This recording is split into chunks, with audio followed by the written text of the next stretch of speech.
ನಮಸ್ತೆ ಮಕ್ಕಳ, welcome back to my channel. Please like, share and subscribe my channel. ಇವತ್ತು ನಾವು 9ನೇ ತರಗತಿ ಕನ್ನಡದಲ್ಲಿ FA1ಗೆ ಸಂಬಂಧಪಟ್ಟಂತಹ ಮಾದರಿ ಪ್ರಶ್ನೆ ಪತ್ರಿಕೆ ಉತ್ತರ ಸಹಿತವಾಗಿ ನೋಡ್ತಾ ಹೋಗೋಣ ಮಕ್ಕಳ. ಫಸ್ಟ್ ಹೆಡಿಂಗ್ ನೋಡಿ, ಕೆಳಗಿನ ಪ್ರಶ್ನೆಗಳಿಗೆ ಸರಿ ಉತ್ತರವನ್ನು ಆರಿಸಿ ಕ್ರಮಾಕ್ಷರದೊಂದಿಗೆ ಬರೆಯಿರಿ. ಇಲ್ಲಿ ನಿಮಗೆ 2 ಪ್ರಶ್ನೆ ತಲಾ 1 ಅಂಕದಂತೆ ಇರುತ್ತೆ.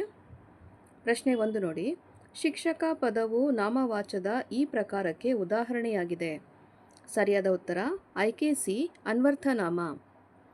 ಪ್ರಶ್ನೆ 2, ಉನ್ನತೋನ್ನತ ಪದವು ಸಂಧಿಗೆ ಉದಾಹರಣೆಯಾಗಿದೆ. ಯಾವ ಸಂಧಿ ಅಂತ ಬರೀಬೇಕಾಗತ್ತೆ.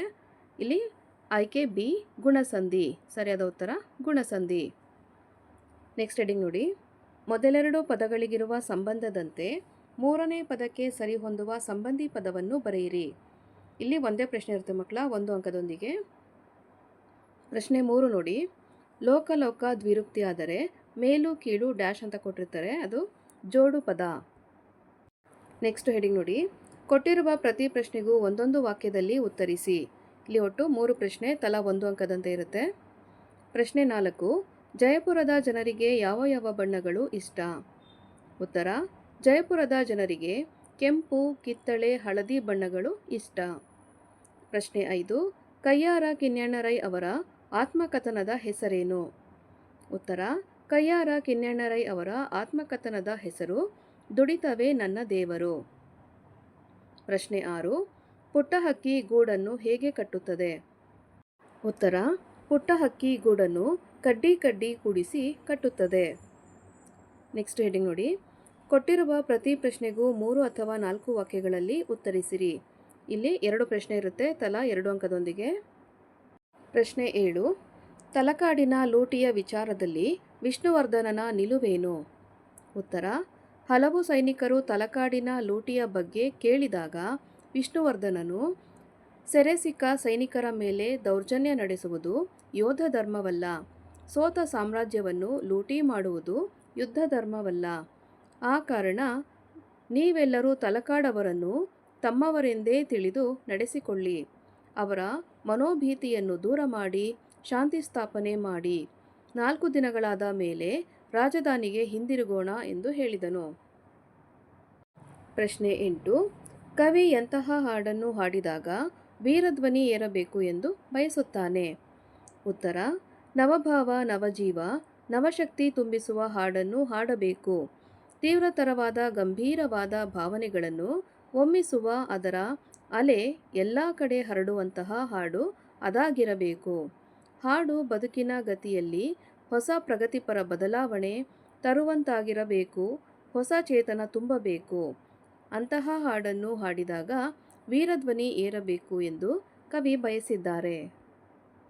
ನೆಕ್ಸ್ಟ್ ಹೆಡಿಂಗ್ ನೋಡಿ ಮಕ್ಕಳ, ಕೊಟ್ಟಿರುವ ಲೇಖಕರ ಪರಿಚಯವನ್ನು ಕುರಿತು ವಾಕ್ಯ ರೂಪದಲ್ಲಿ ಟಿಪ್ಪಣಿ ಬರೆಯಿರಿ. ಇಲ್ಲಿ ಒಬ್ಬರ ಬಗ್ಗೆ ಮಾತ್ರ ಬರೀಬೇಕಾಗತ್ತೆ, 2 ಅಂಕ ಸಿಗುತ್ತೆ ಮಕ್ಕಳ. ಪ್ರಶ್ನೆ 9ರಲ್ಲಿ ಡಾಕ್ಟರ್ ಶಿವರಾಮ್ ಕಾರಂತ್ ಇವರ ಬಗ್ಗೆ ಟಿಪ್ಪಣಿಯನ್ನು ಬರೀಬೇಕು. ಶಿವರಾಮ ಕಾರಂತರು 1902ರಲ್ಲಿ ಉಡುಪಿ ಜಿಲ್ಲೆಯ ಕೋಟಾದಲ್ಲಿ ಜನಿಸಿದರು. ಸಾಹಿತ್ಯದ ಹಲವು ಪ್ರಕಾರಗಳಲ್ಲಿ ಕೃತಿಗಳನ್ನು ರಚಿಸಿರುವ ಇವರು ಚೋಮನದುಡಿ, ಮರಳಿ ಮಣ್ಣಿಗೆ, ಬೆಟ್ಟದ ಜೀವ, ಅಳಿದ ಮೇಲೆ, ಹಸಿವು, ಹಾವು, ಮೂಕಜ್ಜಿಯ ಕನಸುಗಳು ಮುಂತಾದ ಕೃತಿಗಳನ್ನು ರಚಿಸಿದ್ದಾರೆ. ಇವರ ಈ ಸಾಹಿತ್ಯ ಸಾಧನೆಗೆ ಜ್ಞಾನಪೀಠ ಪ್ರಶಸ್ತಿ, ಕೇಂದ್ರ ಸಾಹಿತ್ಯ ಅಕಾಡೆಮಿ ಪ್ರಶಸ್ತಿ ಮುಂತಾದ ಪ್ರಶಸ್ತಿಗಳು ಲಭಿಸಿವೆ. ನೆಕ್ಸ್ಟ್ ಹೆಡಿಂಗ್ ನೋಡಿ ಮಕ್ಕಳ, ಕೊಟ್ಟಿರುವ ಪ್ರತಿ ಹೇಳಿಕೆಯನ್ನು ಸಂದರ್ಭದೊಡನೆ ವಿವರಿಸಿರಿ. ಇಲ್ಲಿ ಒಂದೇ ಸಂದರ್ಭ ಇರುತ್ತೆ, 3 ಅಂಕ ಸಿಗುತ್ತೆ ನಿಮಗೆ. ಪ್ರಶ್ನೆ 10, ತಲಕಾಡು ಗೊಂಡನಿಗೆ ಜಯವಾಗಲಿ. ಆಯ್ಕೆ, ಈ ವಾಕ್ಯವನ್ನು ಸಾಶಿ ಮರುಳಯ್ಯ ಅವರು ರಚಿಸಿರುವ ನಾಟ್ಯ ಮಯೂರಿ ಎಂಬ ಕೃತಿಯಿಂದ ಆಯ್ದ ಪ್ರಜಾನಿಷ್ಠೆ ಎಂಬ ಗದ್ಯಭಾಗದಿಂದ ಆರಿಸಿಕೊಳ್ಳಲಾಗಿದೆ.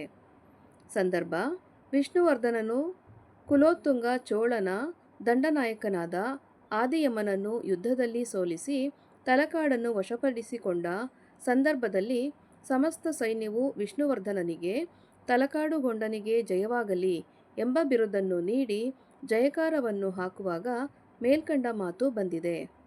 ಸ್ವಾರಸ್ಯ, ಇಲ್ಲಿ ವಿಷ್ಣುವರ್ಧನನ ತಲಕಾಡನ್ನು ವಶಪಡಿಸಿಕೊಂಡ ನಂತರ ಸೈನಿಕರು ವಿಜಯೋತ್ಸಾಹ ಸ್ವಾರಸ್ಯಕರವಾಗಿ ವ್ಯಕ್ತವಾಗಿದೆ. ನೆಕ್ಸ್ಟ್ ಹೆಡಿಂಗ್ ನೋಡಿ ಮಕ್ಕಳ, ಕೊಟ್ಟಿರುವ ಪದ್ಯಭಾಗವನ್ನು ಪೂರ್ಣಗೊಳಿಸಿರಿ. ಇಲ್ಲಿ ಒಂದೇ ಪದ್ಯಭಾಗವನ್ನು ಬರಿಬೇಕಾಗತ್ತೆ. 2 ಅಂಕ ಸಿಗುತ್ತೆ ಮಕ್ಕಳ. ಪ್ರಶ್ನೆ 11ರಲ್ಲಿ ನೋಡಿ, ದಟ್ಟ ಡ್ಯಾಶ್ ಡ್ಯಾಶ್ ಡ್ಯಾಶ್ ಅಂತ ಕೊಟ್ಟು ಕೊನೆಯಲ್ಲಿ ಜೋಡಿ ಅಂತ ಕೊಟ್ಟಿರ್ತಾರೆ. ಅದನ್ನು ನಾವು ಪೂರ್ಣ ಮಾಡಿ ಬರಿಬೇಕಾಗತ್ತೆ.